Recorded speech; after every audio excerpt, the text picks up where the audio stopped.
La estructura educativa en México desde los inicios al 2021 en una línea del tiempo. ¿Cómo inicia la educación en nuestro país? Inicia con la independencia nacional. La independencia de México da comienzo en 1810 con el Grito de Dolores. El militar criollo Agustín de Iturbide declaró oficialmente a México independiente de España en 1821. La historia formal de México como país inicia a partir de su independencia. Por ende, la educación en México comienza el 16 de septiembre de 1810. Se responderán las siguientes preguntas conforme al criterio del autor y su investigación. ¿Cuáles han sido las principales reformas educativas, aportaciones y desaciertos de los líderes de la nación en el sistema educativo nacional? ¿Quiénes tenían derecho a la educación? ¿Cuáles fueron las principales instituciones educativas en los diferentes niveles?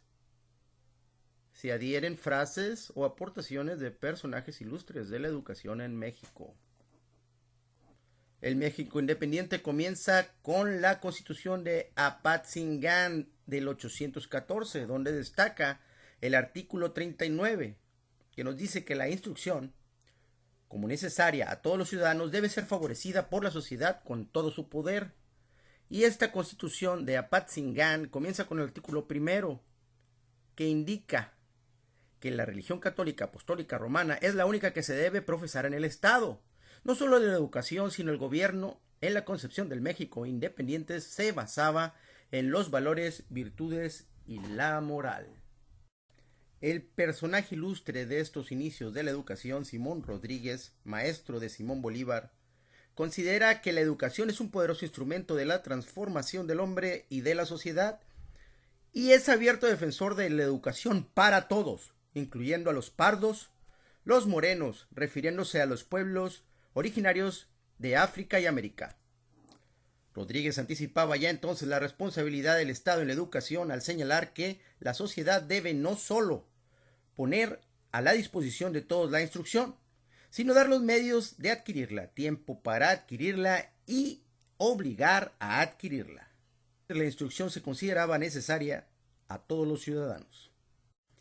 Durante el siglo XIX hubo una importante diversidad de escuelas, muchas creadas durante el virreinato, como las que funcionaban en los pueblos de indios, que contaban con un profesor laico designado por la autoridad regional y eran costeadas por las cajas de comunidad. En ellas se enseñaba a leer y escribir, la doctrina cristiana y algunas ocasiones aritmética y música. Las escuelas parroquiales o conventuales tenían su origen en el periodo novohispánico, en la cual se les conoció como escuelas pías, por ser gratuitas y admitir a estudiantes sin distinción étnica. Es decir, la educación era para todos y era gratis. O sea que no fue nada nuevo las reformas durante los siglos. Las escuelas municipales eran muy similares, con la diferencia que las costeaba el ayuntamiento. En la Ciudad de México se abrió la primera en 1786, una escuela amiga municipal que ofrecía un buen salario a sus profesores. La original escuela municipal fue incorporada a la Compañía Lancasteriana. Esta era en honor al inglés Joseph Lancaster, quien popularizó la técnica pedagógica de la enseñanza mutua, en la que los alumnos más avanzados instruyen a otros compañeros. Como podemos apreciar, aquí se inicia la educación de liderazgo con práctica. Las escuelas denominadas amigas eran en su mayoría particulares, aunque también municipales, como se expresó anteriormente.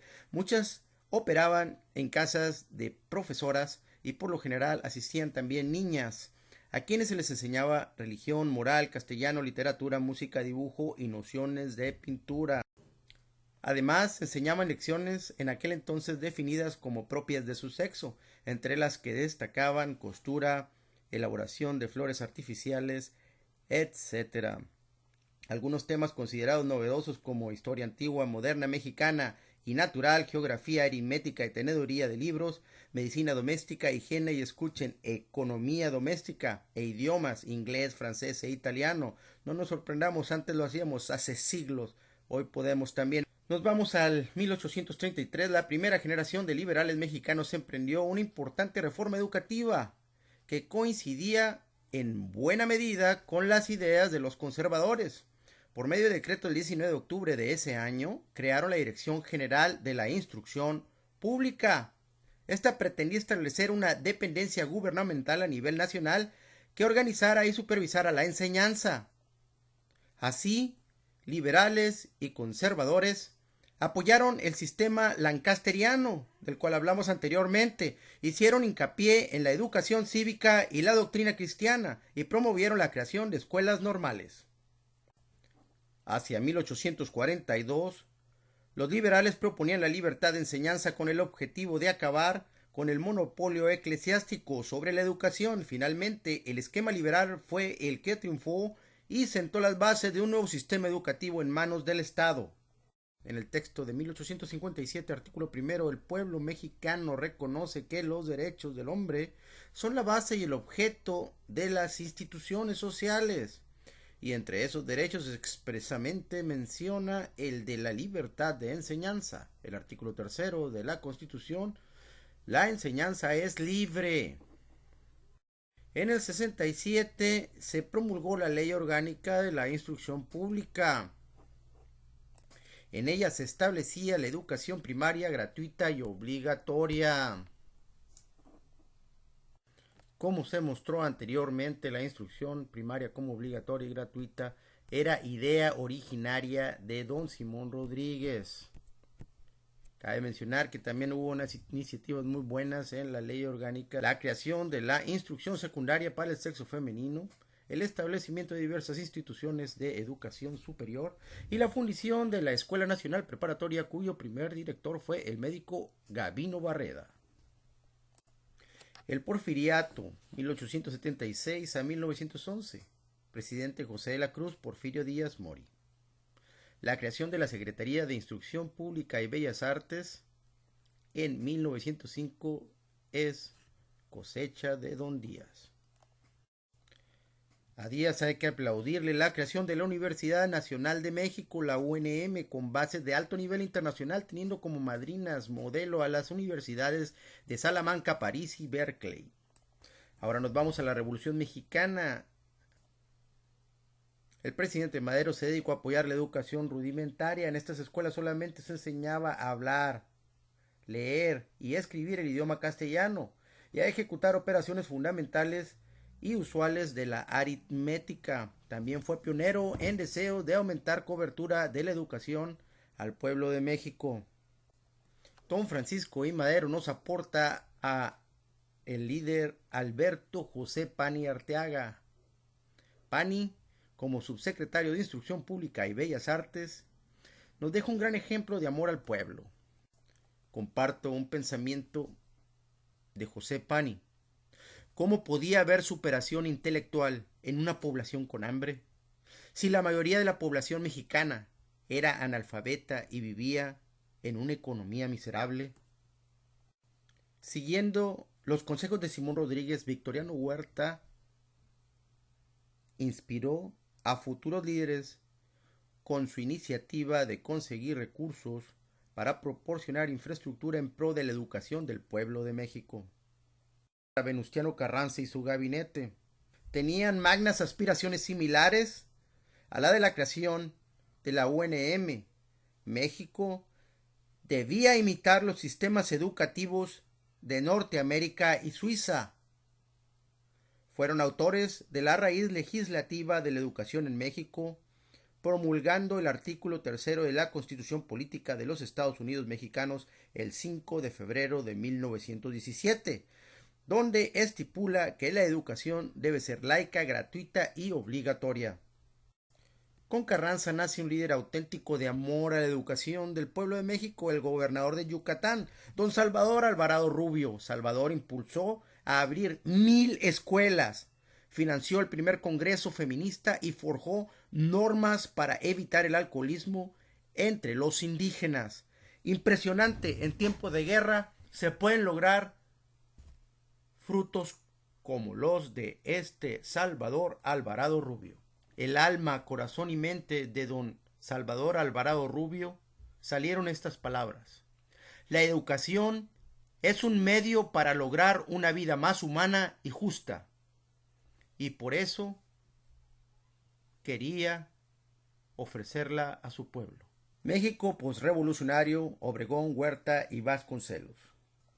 1920, presidente interino Felipe Adolfo de la Huerta Márquez y su líder mexicano, the cultural caudillo of the Mexican Revolution, José Vasconcelos Calderón, rector de la universidad y titular del departamento universitario. Presidente Álvaro Obregón Salido. Por un lado, de la Huerta nos facilitó a un líder ejemplar de amor a la educación del pueblo de México, don José Vasconcelos. Vasconcelos, con la iniciativa de la Huerta y el apoyo necesario de Obregón, estructura y crea la Secretaría de Educación Pública, la SEP, el 3 de octubre de 1921. Los tres departamentos fundamentales fueron el escolar, bibliotecas y bellas artes. El caudillo cultural de la Revolución Mexicana, gran líder José Vasconcelos Calderón, nos deja los siguientes pensamientos. Por mi raza hablará el espíritu. Yo no vengo a trabajar por la universidad, sino a pedir a la universidad que trabaje por el pueblo. Asimismo, en su discurso de toma de posesión como rector de la universidad, afirmó: al decir educación me refiero a una enseñanza directa de parte de los que saben algo, en favor de los que nada saben. Me refiero a una enseñanza que sirva para aumentar la capacidad productiva de cada mano que trabaja, de cada cerebro que piensa. Trabajo útil, trabajo productivo, acción noble y pensamiento alto. He allí nuestro propósito. Tomemos al campesino bajo nuestra guarda y enseñémosle a centuplicar el monto de su producción mediante el empleo de mejores útiles y de mejores métodos.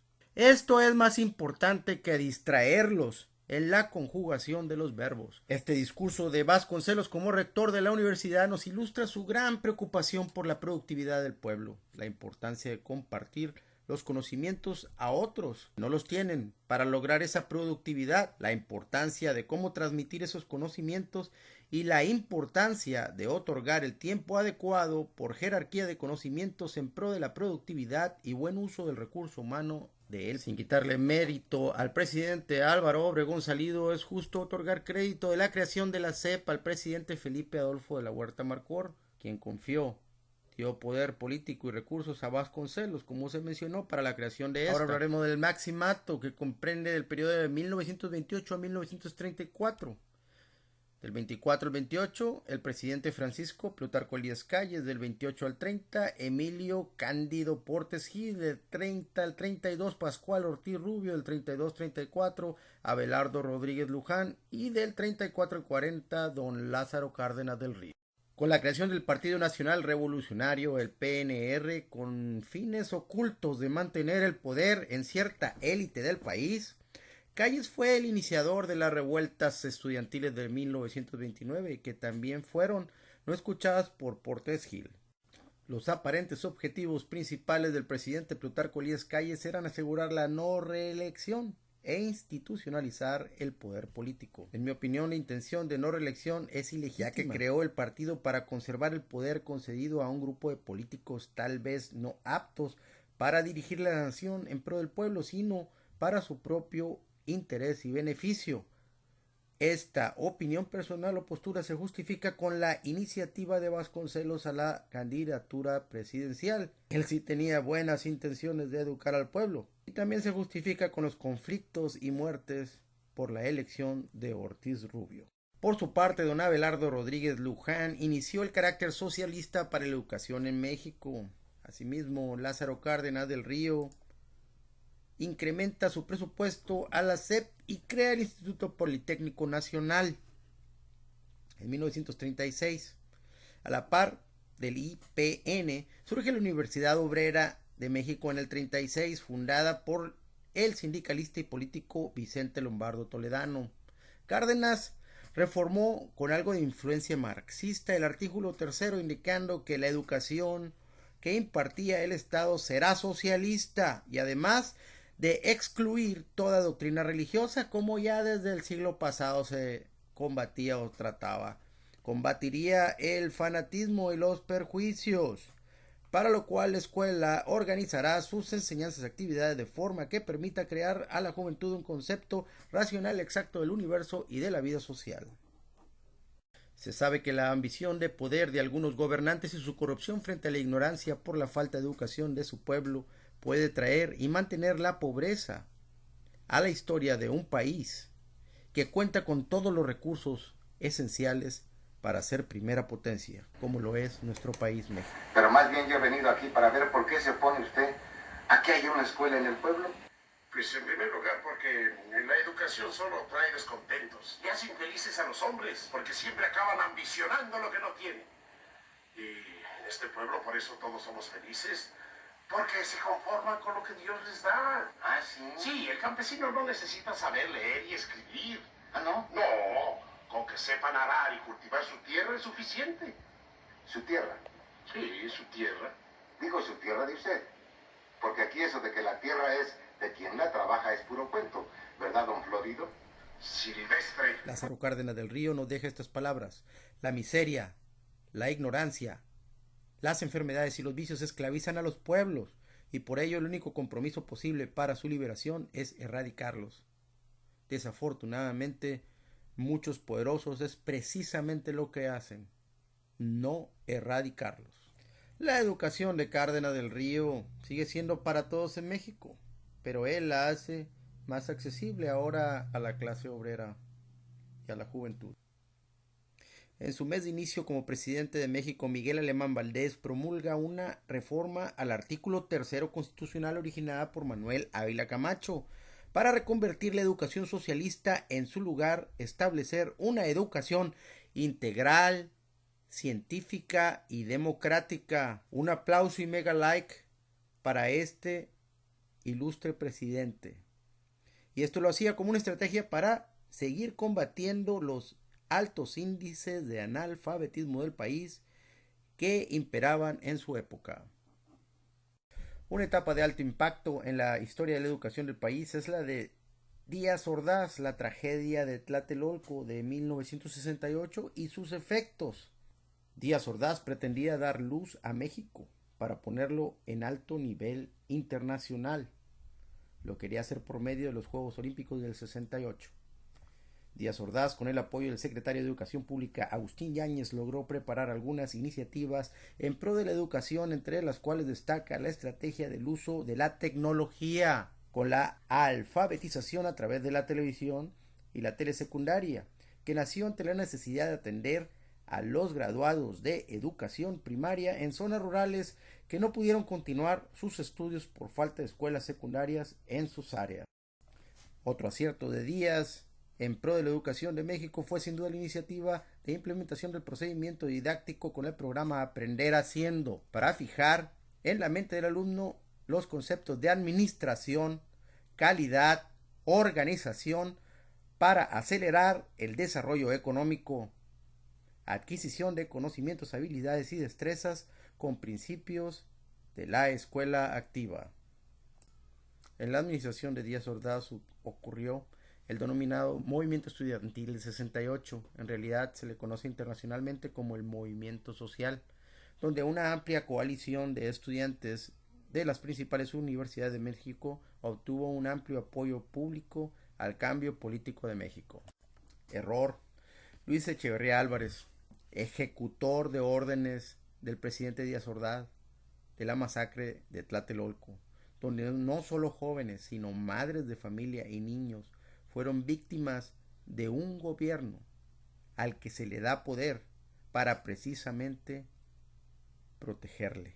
El gobierno de Echeverría se vio en la gran necesidad de hacer algo bueno para tapar el gran error de la matanza de Tlatelolco. Su administración creó el Consejo Nacional de Ciencia y Tecnología, el CONACYT, asimismo el Colegio de Ciencias y Humanidades, CCH, también el Consejo Nacional de Fomento Educativo, CONAFE. La reforma de este periodo se reflejó en la publicación de una nueva Ley Federal de Educación el 29 de noviembre del 73, que definía la educación como el medio fundamental para adquirir, transmitir y acreditar la cultura. Se promulgó la Ley Nacional de Educación para Adultos también, en el 75. El artículo 4 de esta ley destaca un objetivo específico que bien se puede aplicar hoy en día: desarrollar la capacidad de crítica y reflexión del educando. La educación sigue siendo para todos, pero ahora se incluye ayuda especial a los adultos. López Portillo, hacia el 29 de diciembre del 78, publicó la Ley para la Coordinación de la Educación Superior. Reforma con esto el artículo 3, indicando que las universidades y las demás instituciones de educación superior a las que la ley otorgue autonomía tendrán la facultad y la responsabilidad de gobernarse a sí mismas. Asimismo, él crea en el 78 la Dirección General de Educación Indígena, DGEI. 1992, Salinas de Gortari, en pro de la calidad educativa a nivel internacional, reforma el artículo 3 indicando que el crédito que orienta a la educación se basará en los resultados del progreso científico. Y es Vicente Fox el que hace una reforma indicando que la educación preescolar también será de carácter obligatorio.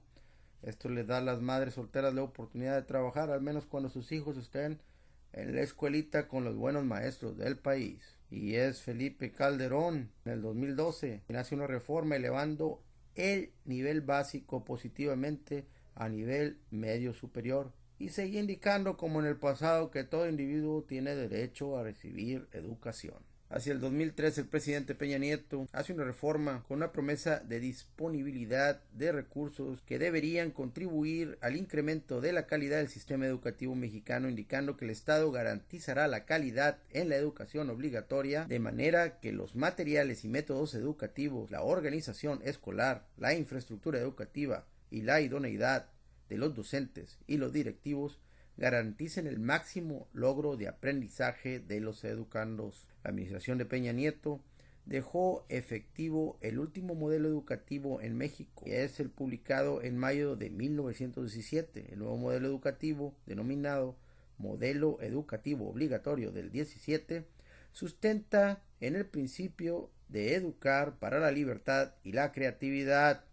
Alinea los esfuerzos del sistema educativo con el objetivo de que todas las niñas, niños, jóvenes, sin importar su condición o contexto, cuenten con una educación que les proporcione aprendizajes y conocimientos significativos, relevantes y útiles para la vida. Por último, la administración de Andrés Manuel López Obrador, AMLO, promueve la nueva escuela mexicana, la NEM, para el 2021 y 2022.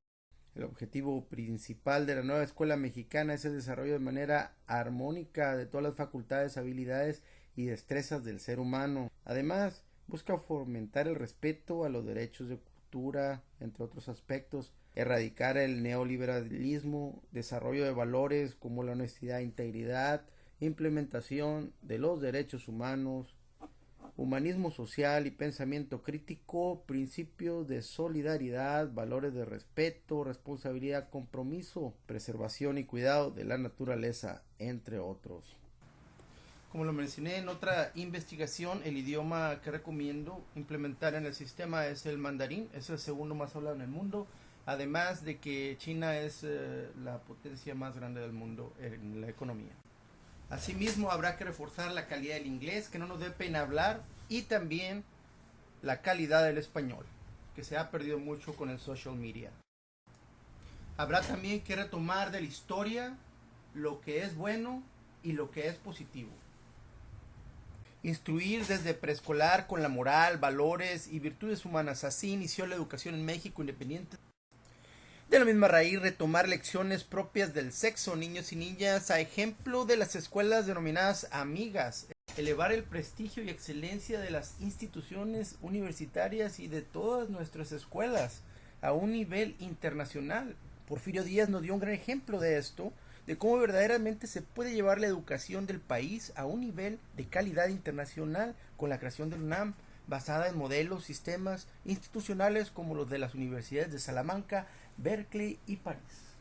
Precisamente mi trabajo de investigación de grado de doctor en la Universidad del Norte de Tamaulipas se basa en la comparativa de la UNT con las top 10 excelentísimas universidades del mundo, para con esos modelos descubrir caminos y estrategias a implementarse en México para subir la calidad educativa de las universidades en desarrollo a un nivel competitivo internacional.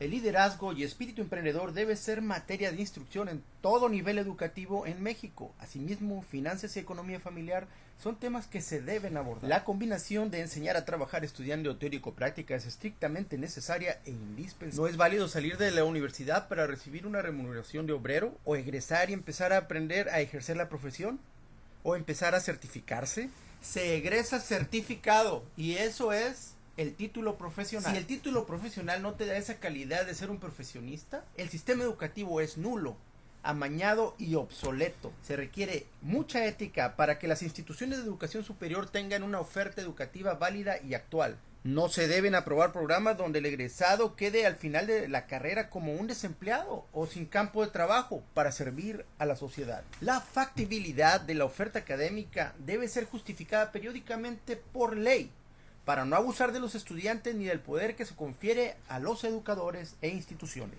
Que se eduque cada vez más con y sobre la tecnología. Acabar con la corrupción.